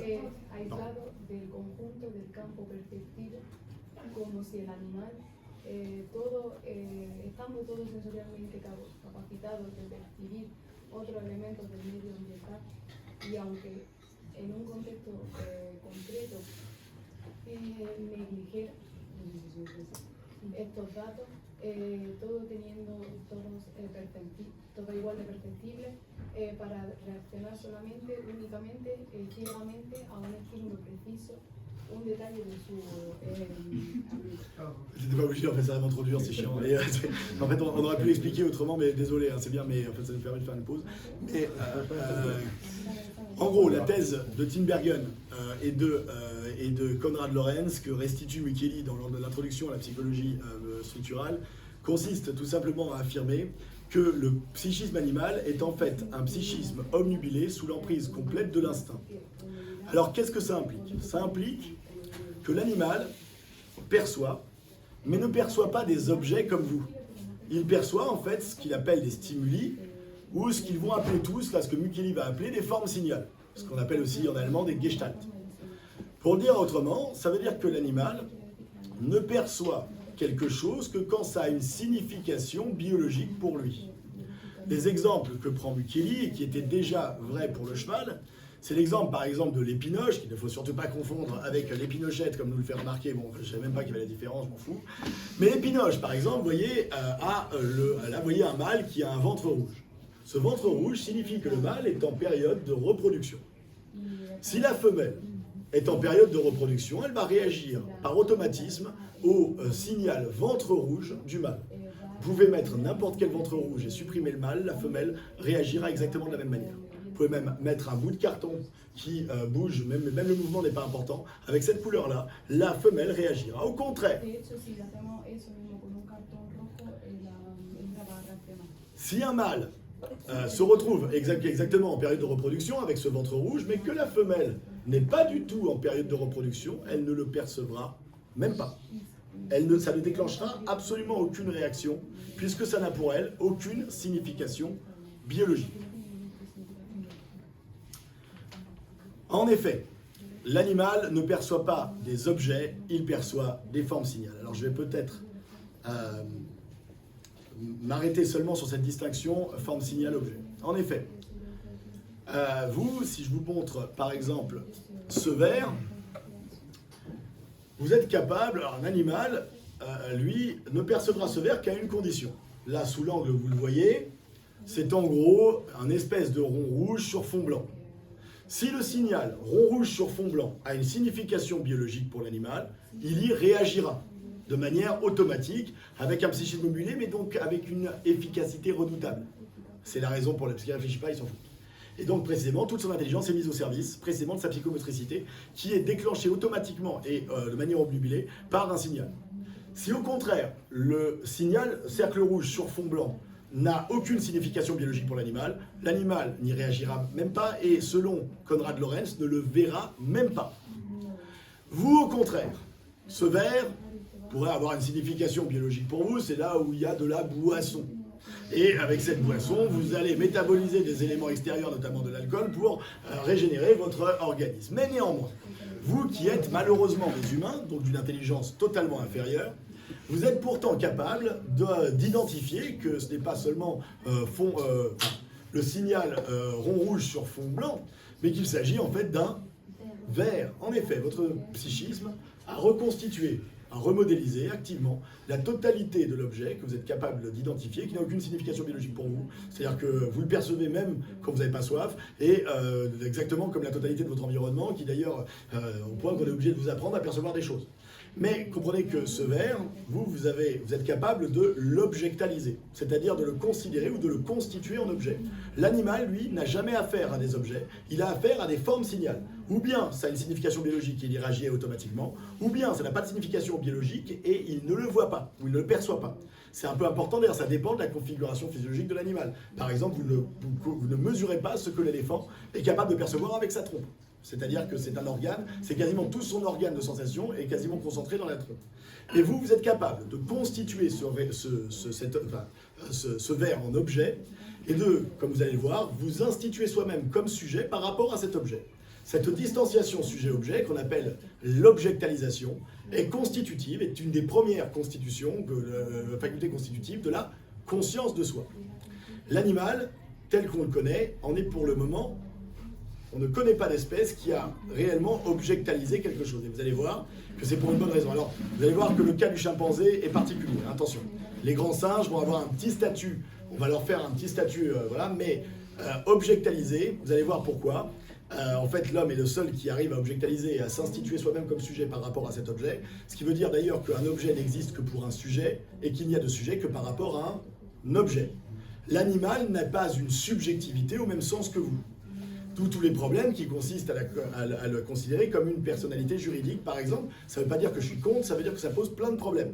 Et que si vous la constituez en personnalité ou en subjectivité, y compris sur le terrain moral, vous êtes obligé de distinguer cette subjectivité de celle qui constitue celle de l'homme. Le fait est néanmoins... Alors, comment on pourrait... Cette objectalisation, on pourrait dire, c'est quand même dingue. Regardez ce qu'est en train de faire l'éléphant, quoi. Oui, c'est vrai. Vous avez même le film sur Internet, si vous voulez. Il est en train de se peindre. Il est en train de peindre un éléphant. Avec sa trompe, tout à fait. Alors, évidemment, si donc la conscience de soi a pour première fonction, première caractéristique, la faculté à objectaliser le réel, c'est parce qu'elle possède fondamentalement, la conscience de soi, une capacité à se le représenter. Ce qu'on est en train d'étudier, c'est les animaux, sont-ils capables de se représenter le réel, c'est-à-dire de le constituer en objet. Cet exemple-là qui, bon, évidemment, m'a beaucoup touché parce que c'est vrai qu'il y a son maître à côté, hein, il y a son maître à côté. Mais il est en train de peindre un éléphant, quoi. Là, c'est vrai que si vous n'êtes pas capable de dire, comment voulez-vous qu'il le peigne sans se le représenter, quoi. Et il y a vraiment, il est bien fait, quoi. Il y a plein d'autres qui sont... Bon, là pareil, alors j'ai pris les deux exemples de Hans le Malin et de l'éléphant, là, j'ai les deux auteurs différents, ils sont tous conscients du truc. Regardez là encore l'intelligence redoutable de l'éléphant. Vous imaginez bien qu'il est tout à fait, en fait, il ne se représente absolument rien, il est juste en train de suivre les mouvements d'une extraordinaire subtilité que son guide, enfin son maître, est en train de lui indiquer par des simples pulsions extrêmement subtiles sur les oreilles. Pour le dire autrement, il est tout simplement derrière et lui touche les oreilles de manière à guider le pinceau que l'éléphant, d'une intelligence redoutable, est capable donc de faire bouger exactement de la manière que le maître veut. Là encore, on pourrait juger qu'il s'agit d'une limite du psychisme animal. J'attire votre attention sur l'extraordinaire intelligence qu'il faut pour l'animal pour percevoir la totalité de ce que le maître lui. Mais non, il n'est pas en train de faire un autoportrait. Et vous allez voir que si les animaux ont bien une reconnaissance d'eux-mêmes, notamment l'éléphant, qui a passé le test du miroir, comme le chimpanzé, passer le test du miroir, vous connaissez le test du miroir? C'est en fait pour ceux qui ne connaissent pas, on a essayé de savoir si les animaux se reconnaissaient dans un miroir. Et tout simplement, on leur a mis un signe distinctif, par exemple sur l'éléphant et sur le chimpanzé, je sais pas moi, une énorme croix blanche. Les animaux, comme l'éléphant et le singe, sont arrivés devant le miroir et ont essayé de se les enlever. Il est donc évident, et ça personne ne le conteste, enfin j'espère, qu'il y a bien une reconnaissance, non seulement faciale, mais autofaciale de l'animal. Est-ce que Qui tu ne- peux répéter? Oui, l'éléphant et le chimpanzé par exemple ont passé un test, celui du miroir. On les met devant un miroir, on leur met un signe, par exemple un rond rouge et une croix blanche, et l'éléphant avec sa trompe a essayé de se retirer. Quelque chose qu'il ne trouvait pas normal sur lui et qui n'était pas conforme à la reconnaissance qu'il avait de lui-même, c'est-à-dire à une forme de représentation. Toutefois, on fait passer le test à l'enfant, c'est exactement pareil. Enfin, non, l'enfant va foirer jusqu'à ses 2 ans. Jusqu'à ses 2 ans, il foire le test du miroir, bien moins intelligent que l'animal. Et pourtant, l'enfant, comme l'animal, ce n'est pas parce qu'il a une reconnaissance faciale de lui-même qu'il a une conscience de soi. L'enfant n'a pas de conscience de soi, en fait. C'est un enfant.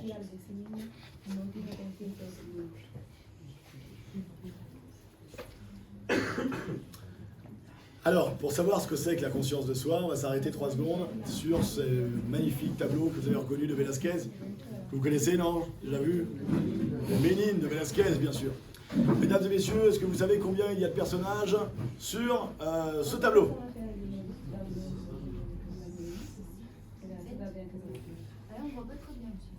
Je vois très très bien. Ah non, c'est nul. Ah oui, bon. Ah ouais, non, c'est nul. Moi, je dois aller chercher ça quand même. Mesdames et messieurs, qui voit 9 personnages? On en accepte le chien, qui n'est pas un personnage. Qui voit 9 personnages? Vous en 9? Ok. Qui en voit 11? Le chien, c'est pas un personnage, non. On l'exclut. On l'exclut de là. T'en vois 11, Raphaël? Tu peux nous les montrer, les 2 qui manquent là? Non, il y en a 11. Attends. Non, il y en a 11. Voilà. Ce que tu as pris pour un tableau, au fond, mais c'est nul. C'était en fait un miroir. Non, c'est pas lui. Il y a les doigts. Vous savez l'histoire, enfin, vous savez ce problème avec le tableau là ou pas? Vous les avez jamais en Espagne? En Espagne, il est magnifique, il est immense. Bon, en gros, on va pas y passer des heures parce que sinon, mais bon, le suspense est insoutenable. Vous avez vu que la petite enfant, qui est l'infante d'Espagne, on n'est rien d'autre que dans le salon de Philippe IV, quand même, l'empereur d'Espagne, du temps de Velázquez. La petite enfant regarde légèrement de biais, vous avez remarqué? Vous avez compris que les suivantes, c'est-à-dire les fameuses Ménines, elles regardent la petite fille. Elle aussi regarde la petite fille. Quant à la petite fille, elle regarde quelque chose qui n'est pas directement visible sur la scène et qui est en fait montré dans le miroir. Le seul personnage, voilà, tu connais l'histoire? Le seul personnage qui vous regarde, c'est le peintre. C'est-à-dire Velázquez lui-même. Vous avez compris le secret? Ce truc a été peint dans un miroir. Le but de ce tableau n'est pas du tout de faire des effets de manche à 2 balles. C'est de représenter un truc que le XVIIe siècle adore représenter dans la peinture hollandaise ou dans la peinture espagnole. Le XVIIe siècle adore représenter la représentation elle-même. C'est le tableau qui assigne au spectateur sa place de spectateur. Pour le dire autrement, regardez le regard de Velázquez, c'est-à-dire le regard du peintre qui est exactement en train de peindre le tableau que vous contemplez là. C'est-à-dire que le tableau qu'il est en train de peindre est là. Et c'est celui-là que vous êtes en train de regarder. Le papa et la maman de la petite fille, qui est la fante d'Espagne, c'est-à-dire Philippe IV est en fait juste à côté, et la gamine la regarde en biais. Pour le dire très simplement, ils sont derrière le tableau. Lui, c'est le propriétaire des lieux, le frère de Philippe IV. Velázquez parvient à représenter la représentation elle-même. Qu'est-ce que la représentation, nous dit Velázquez? C'est l'objectalisation. Le tableau assigne au spectateur sa place de spectateur par un certain nombre de lignes de fuite, par des zones ombragées, c'est-à-dire que c'est l'objet qui assigne au sujet sa place de sujet. Le seul point de vue qui coïncide, c'est l'auteur du tableau qui coïncide avec le point de vue du spectateur. Comme si l'auteur vous disait « voilà où tu es, toi, spectateur ». C'est ce qu'on réclame de l'art, mais l'art, du coup, ne nous apprend pas seulement à voir, mais nous apprend aussi ce que c'est que voir, c'est-à-dire nous apprend tout simplement à représenter la représentation elle-même. C'est ça l'objectalisation. C'est la meilleure manière que je pouvais avoir de vous le faire comprendre. Objectaliser, c'est donc constituer le réel en objet et s'instituer soi-même comme sujet par rapport à cet objet, ce que représente précisément cette toile. Cette toile assigne au sujet sa place de sujet, voilà où tu es. Au spectateur, voilà où tu es par rapport à la représentation, et le montre par le regard du peintre qui coïncide avec celui du spectateur. Pour le dire autrement, par rapport à ce tableau, vous êtes exactement à l'endroit de Velázquez.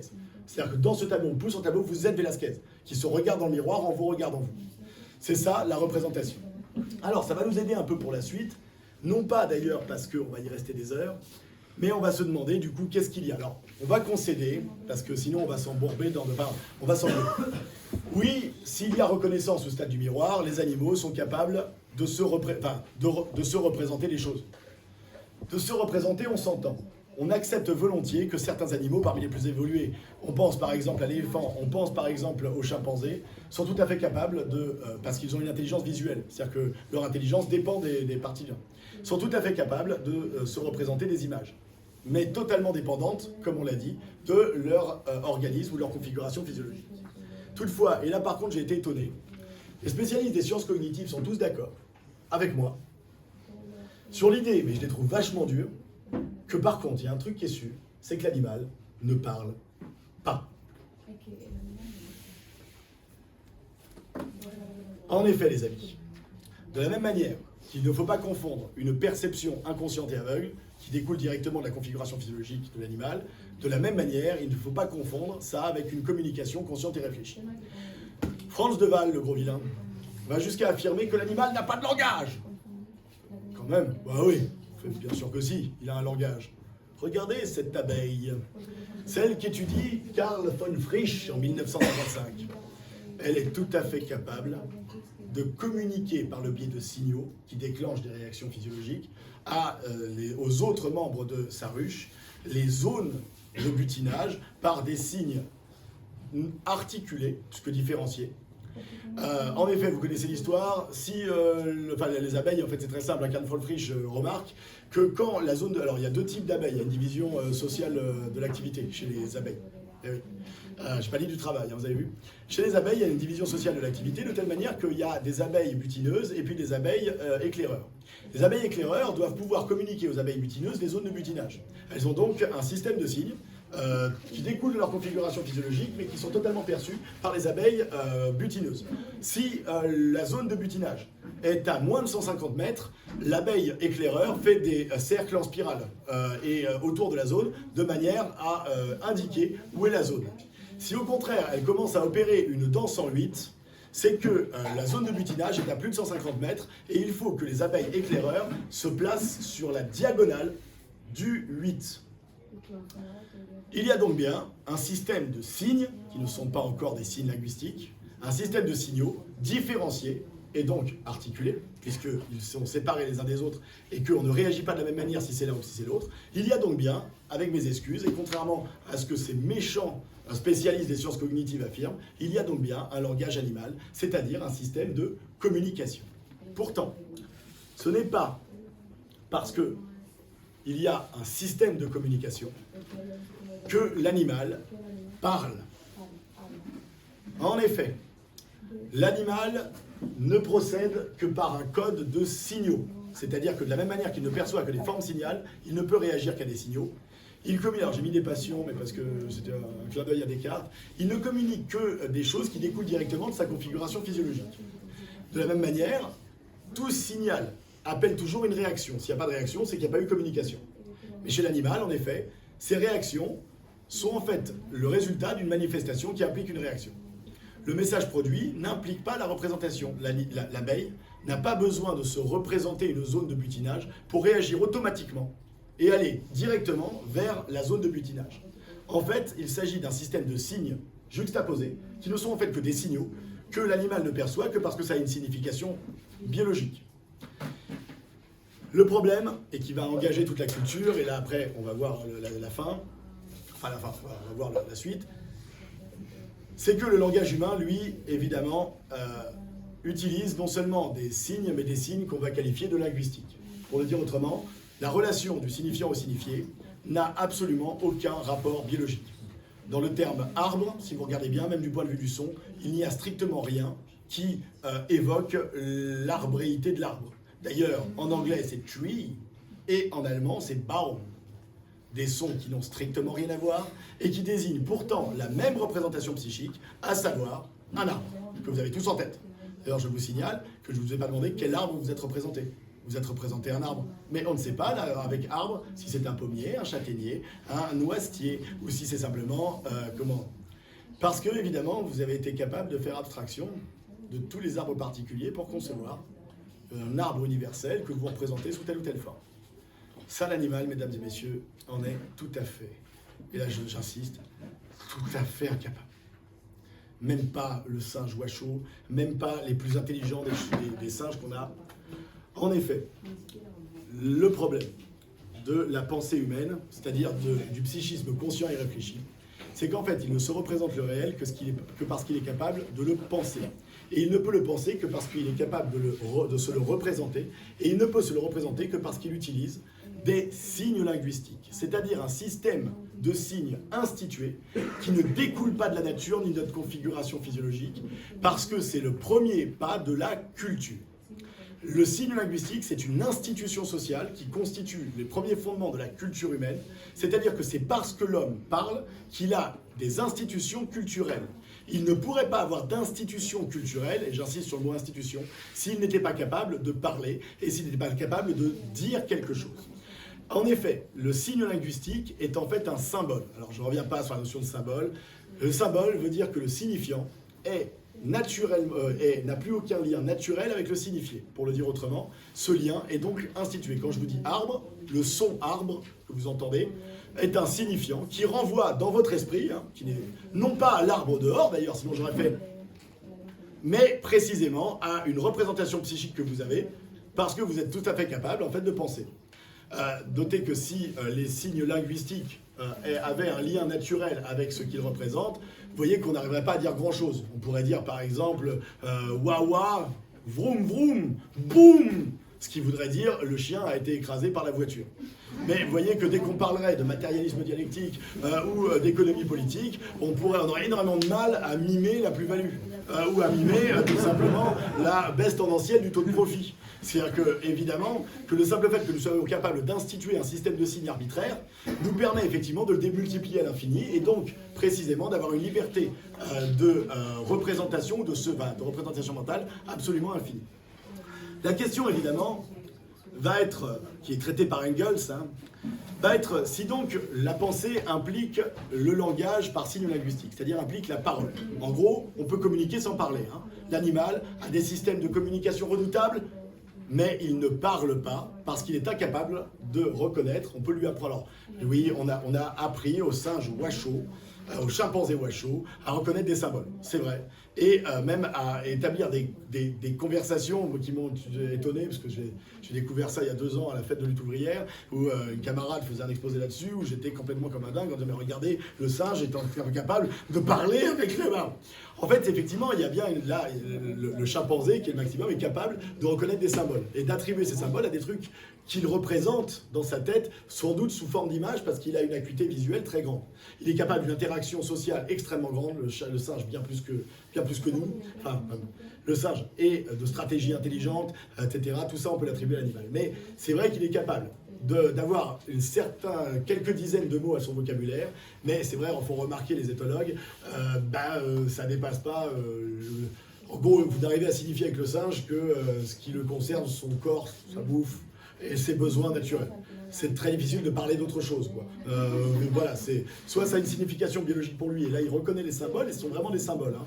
C'est pour ça que c'est très troublant, parce que c'est vrai que, on va voir qu'il y a d'autres choses troublantes chez les singes, mais c'est vrai que, comme le disent les éthologues, qui ont été évidemment tout à fait passionnés par les expériences, un des couples qui avait voulu éduquer, par exemple, je crois que c'était le gorille Coco, un des singes de la même manière, avait essayé d'éduquer, par exemple, le petit singe, avec leur enfant à table. Il s'était aperçu à l'âge de 4 ans que l'enfant n'avait toujours dit aucun mot et qu'il se mettait à imiter le singe. Voyez. Le problème, c'est qu'ils ont donc arrêté l'expérience, mais c'est vrai que c'est pas simple. Alors, oui.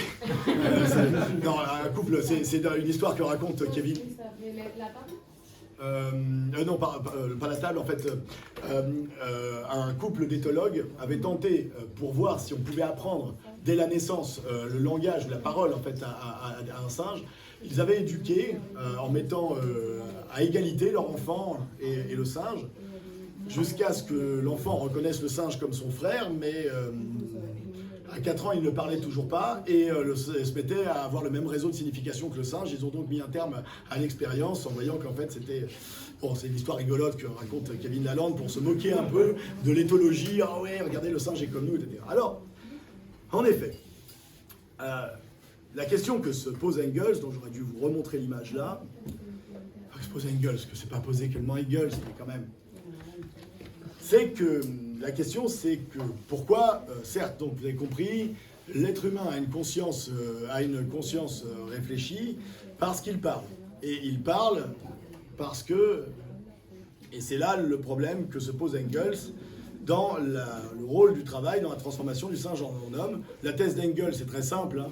On ne se met à parler que quand on a des choses à se dire. Waouh, Engels, quel brillant génie. En fait, vous avez compris que l'homme est un animal, mais qu'évidemment, il n'est pas seulement un animal. Si vous dites à mes élèves religieux, parfois très influencés par, je sais pas moi, certaines religions, si vous leur dites que l'homme et l'animal sont égaux et que l'homme n'est qu'un animal, ils vont évidemment vous répondre qu'il y a certaines choses qui se sont passées les 400 000 dernières années qui justifient qu'on donne à l'homme un statut un petit peu particulier. Alors, en effet, vous avez compris que l'homme n'est pas le plus intelligent des animaux. Il n'est pas non plus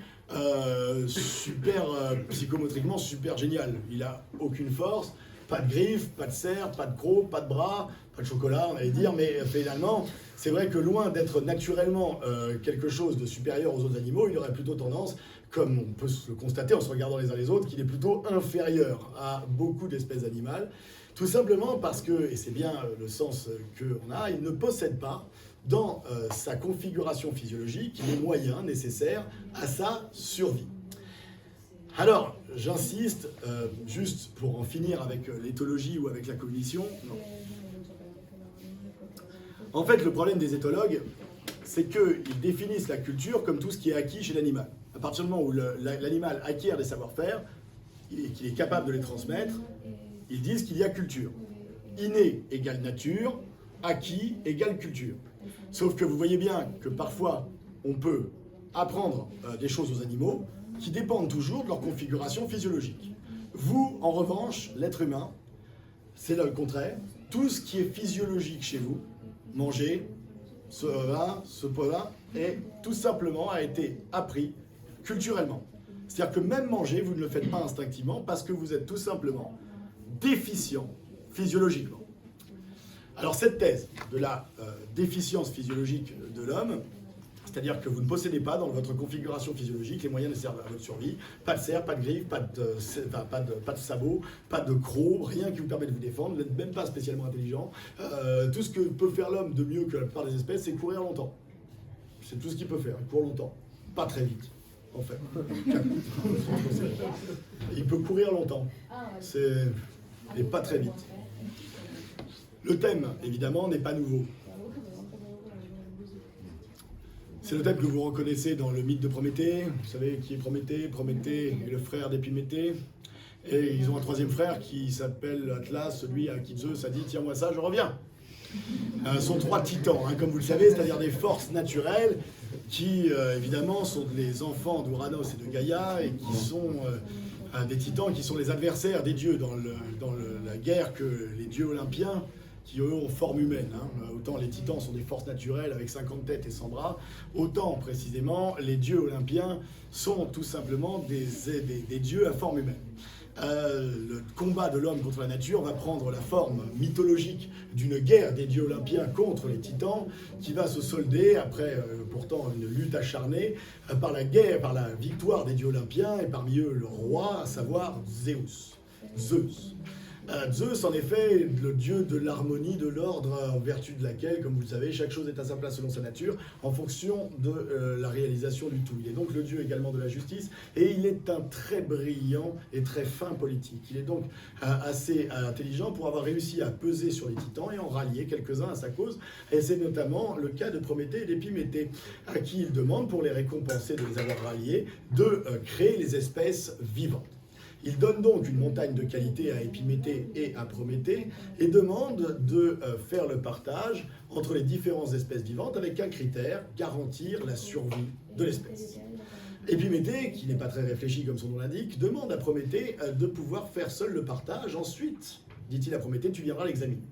Il dote les gros animaux de lenteur, mais de force pour pouvoir résister. Aux petits animaux, il donne la vitesse et la capacité à créer des terriers. À certains animaux, il donne l'herbe du sol, à d'autres, il donne les fruits des arbres, et à d'autres même, il donne d'autres animaux à manger, mais limite leur fécondité de manière à garantir le salut de toutes les races. Le moment vient où il faut montrer le résultat à Zeus, et là, il demande à Prométhée de venir l'examiner. Il s'aperçoit aux catastrophes qu'il a oublié une espèce qu'il n'a doté d'aucune qualité. Cette espèce, vous le savez, c'est l'homme qui est tout nu. Pas de griffe, pas de cerf, pas de croc, il n'est doté de rien qui lui permet de garantir sa survie biologique. C'est alors que Prométhée effaré, qui lui est très intelligent, très malin, il va mal finir, Prométhée, mais pas pour ce que vous croyez, parce qu'il a défié Zeus sur un petit coup que là, il n'aurait pas dû. Mais Zeus aime beaucoup Prométhée, mais là, il a joué au malin. Mais là, en tout cas, il est très malin. Et décide de considérer que si les êtres humains ne possèdent rien physiologiquement, n'ont pas les qualités naturelles nécessaires à leur survie, il va falloir donc qu'ils se dotent de qualités non pas naturelles, mais artificielles. C'est la raison pour laquelle il donne le feu aux hommes, qu'il dérobe à Athéna et Héphaïstos, parce que le feu, chez les Grecs, c'est toujours le symbole des arts et de la technique. Et vous comprenez bien que le feu permet de couler du métal, voyons. En tout état de cause, le débat entre Aristote et Platon sur ce statut de l'homme va prendre la forme suivante. En effet, la thèse de Platon, c'est de dire que l'homme est le moins bien doté de tous les animaux. Pas de griffe, pas de cerf, pas de croc, pas d'intelligence particulière, pas de rapidité, il est nul. Aristote va dire, ouais, c'est vrai, mais il a quand même de loin un organe de loin le plus utile, car cet organe, loin de faire de lui l'être le moins bien doté, fait au contraire de lui l'être le mieux doté, puisqu'il possède l'organe de tous les organes, pour le dire mieux, l'outil de tous les outils, j'ai nommé la main. Un grand débat qui va engager Platon, Aristote, Empédocle, une véritable guerre de titans, et ça y est, il s'agit de savoir... En effet, mesdames et messieurs, pourquoi l'homme pense, tout simplement, et c'est bien la thèse d'Aristote, pardon, il pense l'homme parce qu'il a des mains. Oh mais quel rapport? Ça veut dire que si je suis manchot, j'arrête de penser? Mais non. Ça veut dire simplement que les mains et le cerveau humain sont tout simplement les résultats d'une coévolution tout à fait biologique, qui témoigne d'un rapport très particulier de l'homme à la nature, mais de telle manière, ce que remarque Engels dans le rôle du travail, dans le développement de l'homme, du singe en homme, c'est qu'évidemment, les mains de l'homme sont des mains très particulières. Et vous direz, oh là là, super, l'homme a des mains donc il pense, le singe, je suis désolé, il a aussi des... Eh oui, il a des mains. Vous avez vu qu'on pourrait même aller plus loin et faire à la Descartes. Oui, le singe a des mains et même il a plus de mains que nous, puisqu'il en a 4. Le problème avec le singe, c'est qu'il se sert de ses mains comme de... Et c'est pas cool du coup. Vous comprenez bien que les mains de singe n'ont pas grand-chose à voir finalement. La main, c'est quoi? C'est l'organe, c'est le bout des antérieurs, chez de l'antérieur, des membres antérieurs des quadrupèdes tétrapodes, c'est le même mot en latin et en grec, je suis débile, et qui est donc composé de 5 doigts, comme vous le savez, dont l'un est opposable. Chez le singe, il y a aussi des pouces opposables, sauf chez le gibbon, c'est pas une main en fait. Ça a la forme d'une main, mais c'est par homonymie, c'est-à-dire qu'il peut juste accrocher aux jambes, il ne peut pas vraiment tenir des objets. Mais vous voyez que les mains de singe sont en fait un peu différentes des mains d'hommes, en grande partie, en grande partie parce que les singes s'en servent comme de pieds, c'est-à-dire que il a fallu pour obtenir des mains d'hommes que les mains d'hommes cessent d'utiliser le poids du corps. Et c'est-à-dire que la station droite a coévolué directement avec les mains, de telle manière qu'en fait, le cerveau est aussi bien le résultat de notre station droite que les mains d'homme qui permettent évidemment de tout manier et de tout tenir. Alors, on va passer rapidement sur la fin. Enfin, la fin qui est quand même un peu important. En effet, l'homme est le seul être donc qui possède des mains d'homme et qui est capable, tout simplement, de remplacer tous les organes manquants. Pour le dire très simplement, la main de l'homme et sa subtilité va lui permettre tout simplement de tout fabriquer, de tout tenir, d'où l'expression d'organe d'organe ou d'outil d'outil. C'est l'organe de tous les organes, l'outil de tous les outils. Pour en venir quand même un petit peu à ce qui nous intéresse, la main supplée donc à tous les instruments, et c'est pour cette raison qu'elle a assuré une certaine domination universelle de l'homme sur la nature.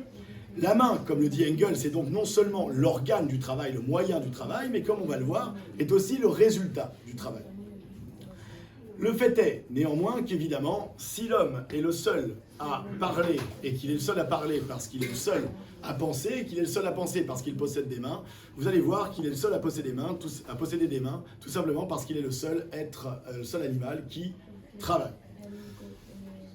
En effet, mesdames et messieurs, pourquoi je vous ai raconté tout ça? Pour qu'enfin on soit un peu d'accord sur la définition de qu'est-ce que le travail, qui est au fondement de la valeur, dans le Capital de Marx. En effet, vous comprenez bien que selon ce qu'on appellera travail, la notion de valeur travail va avoir tout à fait des significations tout à fait différentes. Alors, la thèse de Marx dans le Capital, au chapitre 7, définit le travail d'une certaine manière. Je mets la citation quand même. Notre point de départ, dit Marx, c'est le travail sous une forme qui appartient exclusivement à l'homme. Une araignée, nous dit Marx, fait des opérations qui ressemblent à celles du tisserand. Et l'abeille